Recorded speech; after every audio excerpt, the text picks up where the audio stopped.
afternoon, listeners, and what a lovely afternoon it is as we near the holidays. I'd like to begin our broadcast by saying that no matter where you are from or what you celebrate, I wish you joyous and peaceful festivities this year. I think 2020 has had enough excitement for us all. I'm sure I won't be alone in saying that I'm excited to bid it farewell and good riddance. In our final days of this interesting year, let us take a deep, reassuring breath and a moment to remember some beautiful things about the world which seemed for a while to disappear, hidden by the strange feelings brought on by this horrible collection of months. All the music you've ever loved still exists and is widely accessible. Dogs are real, or so I've been told. Cats also may be real. That one hasn't been decided by science yet, but I like to think they're real. Ice cream definitely exists and is widely available in dozens upon dozens of flavors. At least, for now. And finally, books, these wonderful paper tools which can carry us into an escape, an adventure, a mystery, an edge-of-your-seat thriller, or even a romance. Books also exist. Which brings me to an apology. Last week we ran an advertisement for an unknown computer or technology-based company that claimed there was a penalty for reading physical books. This is simply untrue. Physical books are a joy to experience. If one opens them correctly, they can bring hours of enjoyment and storytelling. If one opens them incorrectly, one may find themselves in another place or time, given paper's natural tendency to cause space-time anomalies. Physical books. Pick one up today. The last few sentences were brought to you by a publishing company. It doesn't tell me which one, it just says a publishing company. That's odd. Anyhow, in extremely local news, a report from just this morning details an incredibly strange occurrence in which someone heard a voice outside of the library. Normally, given the library's location and proximity to many people, this wouldn't be unusual.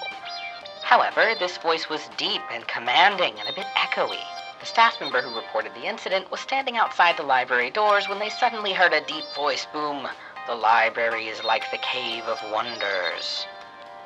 This has not yet been explained, and the staff member is currently shrugging at me as I'm reading this, indicating that they still really have no idea as to what could have spoken.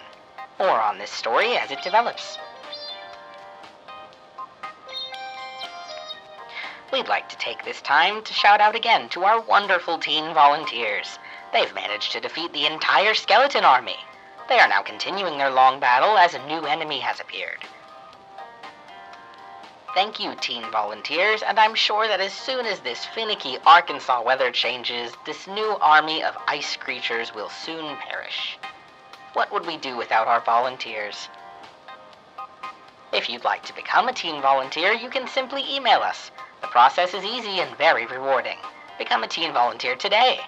Volunteers help with all sorts of things, from helping cut out shapes for crafts, to helping dust shelves, even promoting digital content. And let's not forget fighting in the Great Skeleton War, as well as somehow becoming human ambassadors in the interdimensional coffee crisis of 2019. You can apply to volunteer at any time at CALS.org. That's CALS.org.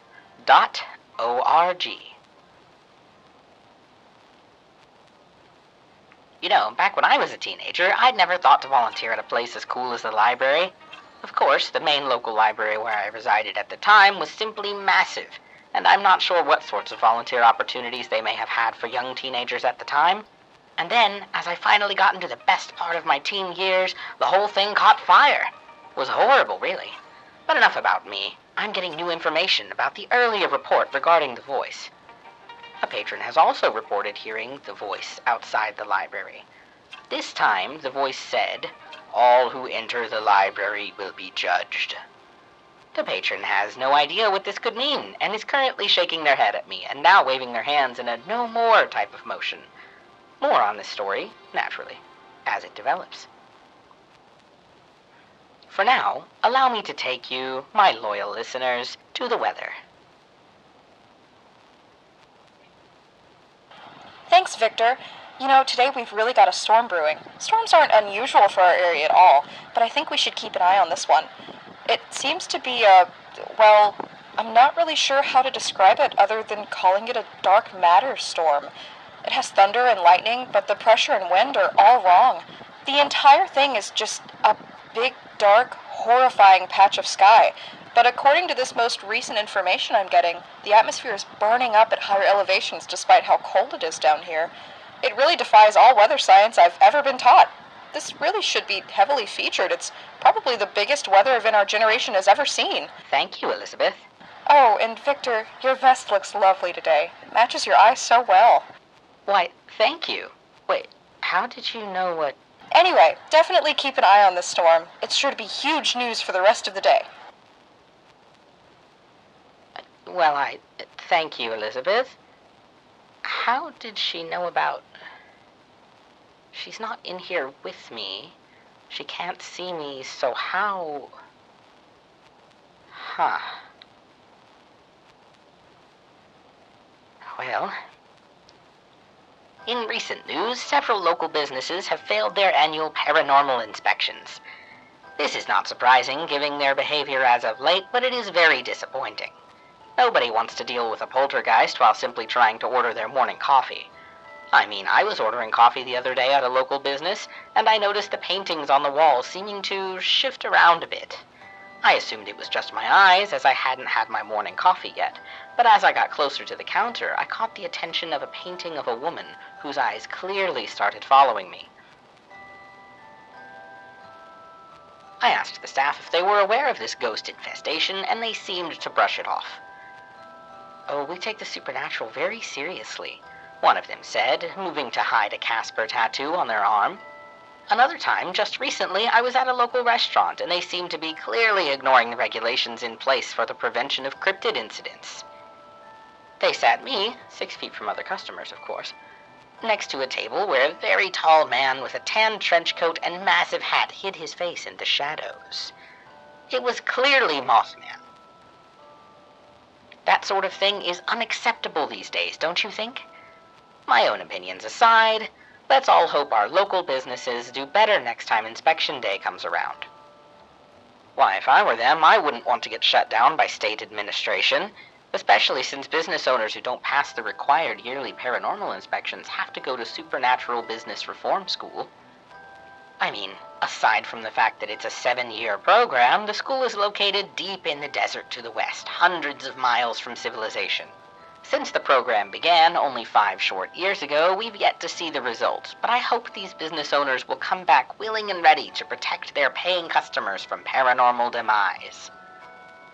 With all of that said, it's my pleasure today to bring you the traffic report.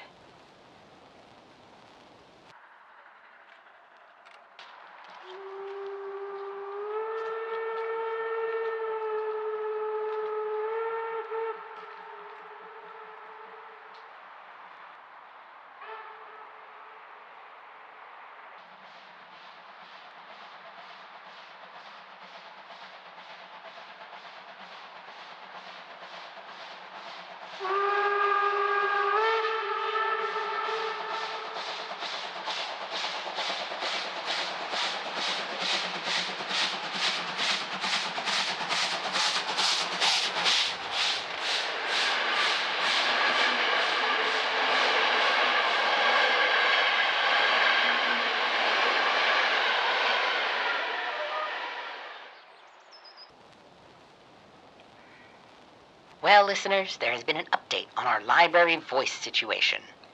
It has spoken once again. It says, "Touch only the lamp." Wait, no, that's Aladdin. There must have been a misprint on my report. It actually said, "When I said all who enter the library will be judged, I meant on my new game show." A classic game show theme song rang out over the entire library despite the absence of speakers, and colorful lights descended from the ceiling, and all staff were mandated by management to participate in this sudden and unexpected game show. And seeing as how I qualify as library staff, I'm here as well, somewhat against my will, seeing as how I blinked and suddenly I was here, microphone and all, broadcasting to you live from what seems to be the first floor, surrounded by a giant colorful game show set. The patrons are all sitting in a newly created audience setup, and there are cameras all around us. Oh, hello, Betty. That's Betty from accounting. She's very nice. Oh, today? Today I'd say you don't look a day over 45. Well, you'll have to forgive me. 62 it is, then. Betty tends to change her age from time to time. Some days she'll be 18, sometimes 30. It just really depends on her mood. Just a little bit of office fun. So, does anyone know how this game show thing is going to work? I really don't want to be a contestant in... Oh. There's a bright neon sign that says silence. The room has gone quiet. Who is organizing this? Oh, the sign is changing.